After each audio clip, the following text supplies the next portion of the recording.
Of course, it's time for The Clash, and up next there is a continued debate over the whereabouts of suspected alkali attacker Abdul Ezedi, with his disappearance raising questions about the public trust in the police. Many are saying, how is it that somebody in this day and age, someone who's got half a face, literally one side is, that we can't track down? But yeah, if you do go through a traffic light or whatever, they've got your car plate, they can speed in, home in and see your face. Police believe that they say he may have entered the Thames, but do you believe Abdul Ezedi is in fact in the river?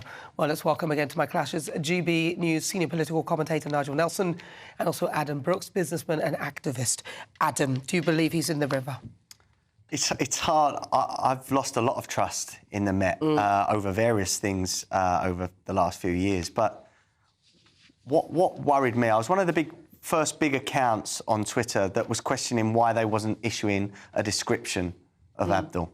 Now, they was asking the public for help in finding him, but we didn't know what he looked like.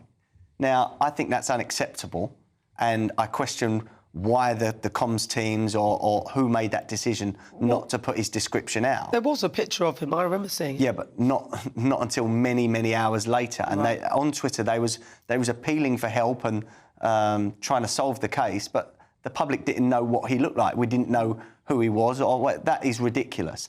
Now, although he had one side of his face burned, so that would have been... we still didn't know that. They did not issue a description of the man, which it didn't make sense. But what worries me with the Met is that it's very likely that he has gone into the River Thames. But there is this doubt now.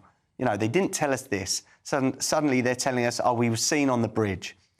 We are I think we're the third most CCTV city in the world. So it's quite hard to believe that we don't know exactly where this man is.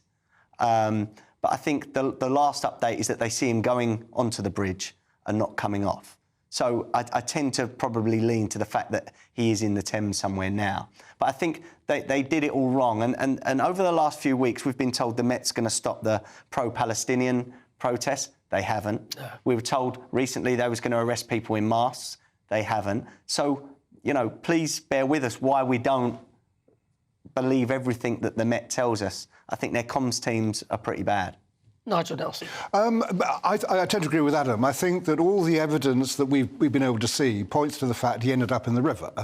So I'm prepared to believe the police on that. It seems to be inconceivable that somebody with half his face burnt away could be wandering around and nobody would spot him. And that bit of footage that you've just shown, which shows that him going onto the bridge but not coming off the bridge, is a pretty good evidence, circumstantial albeit, that he probably did end up in the Thames. When it comes down to the trust in the police, I think that by drawing that conclusion, we're saying, look, the police have explained their thought processes, it makes sense, therefore we accept that. So I kind of trust what they're saying in the sense that it does make sense. It's where I think Adam's point there was quite good, where if the police stop making sense, that's when we're going to stop trusting them. It does seem odd that there's no other camera, so that's the only... But there are black spots with CCTV. But where's the other camera, though? You wouldn't just have... There's one there. There must be another one further up that could give a different angle somewhere. Somewhere, there must be another camera. There's nothing to gain from the Met lying over this, apart from maybe covering some of the mistakes that they've made in the lead up to this. But I don't know why, I read some things on Twitter and that, these conspiracy theories. What have they got from hiding the truth over this man? I think they have made mistakes in the early stages of this investigation, and maybe they're scrambling to try and make themselves look a little bit more professional. That's my view on it. But I think until we find a body, I'm not prepared to 100% believe that this guy is dead. Yeah, because I don't know. I just feel it's too quick. They've come to the assumption too quickly, in my view, unless they know more than they're telling us. But then why would they hide what they know when, And if it does turn out that he is alive, they're going to look so ridiculous and so stupid. Yeah, I think that's true. That's true. That's the problem I'm having with it. I think they need to investigate a bit more.